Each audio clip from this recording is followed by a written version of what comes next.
Rudi বলে, সোনা তুমি তো আমাকে বিয়ে করে এই বাড়িতে নিয়ে আনলে, কিন্তু আমি যতক্ষণ পর্যন্ত না তোমার পরিবারকে রাস্তায় নামাতে পারছি আমার শান্তি নেই। হ্যাঁ বন্ধুরা, বিস্তারিত জানতে আমাদের চ্যানেলটি সাবস্ক্রাইব করে সম্পূর্ণ ভিডিওটি দেখতে থাকুন। সূর্য বলে, আজ থেকে 20 বছর আগে আমি তোমাকে এই চৌকাটে বিয়ে করেছি দীপা, সেদিন আমাদেরকে কেউ ফেরায়নি।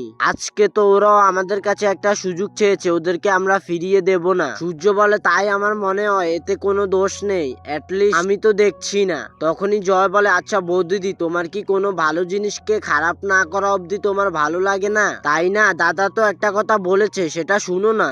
তখনই সোনা গিয়ে বরণ ডালাটা হাতে নিয়ে বলে, এই নিন মিসেস দীপা সেনগুপ্ত, নিন নিজের মেয়ে আর মেয়ের জামাইকে বরণ করুন।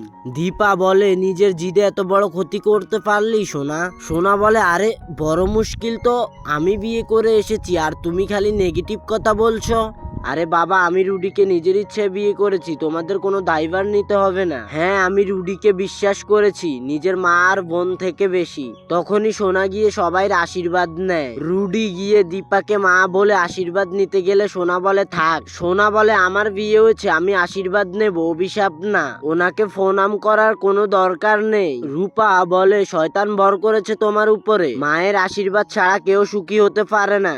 তখনই ফবির বাবু বলে, ওদেরকে ঘরে নিয়ে যাও। রুডি সিঁড়ি দিয়ে ওঠার সময় লাবণ্য ছবি দেখে বলে, দা গ্রেট লাবণ্য সেনগুপ্ত। তখনই সোনা বলে, তুমি তো আমাকে চিনতে না, তাহলে আমার ফ্যামিলি মেম্বারকে কিভাবে চিনো? তখনই রুডি গাবড়ে গিয়ে কথা ঘুরিয়ে উপরে চলে যায়। আর এদিকে সোনা রুমে গিয়ে রূপার সবকিছু নিচে ফেলে দেয়। রুডি একা রুমে বসে বলে, সোনা তুমি তো আমাকে বিয়ে করে এই বাড়িতে নিয়ে আনলে, কিন্তু আমি যতক্ষণ পর্যন্ত না তোমার পরিবারকে রাস্তায় নামাতে পারছি ততক্ষণ আমার শান্তি নেই। তো বন্ধুরা, এই ছিল আজকের পর্বের আপডেট। নতুন আপডেট পেতে এখনই চ্যানেলটি সাবস্ক্রাইব করে রাখুন।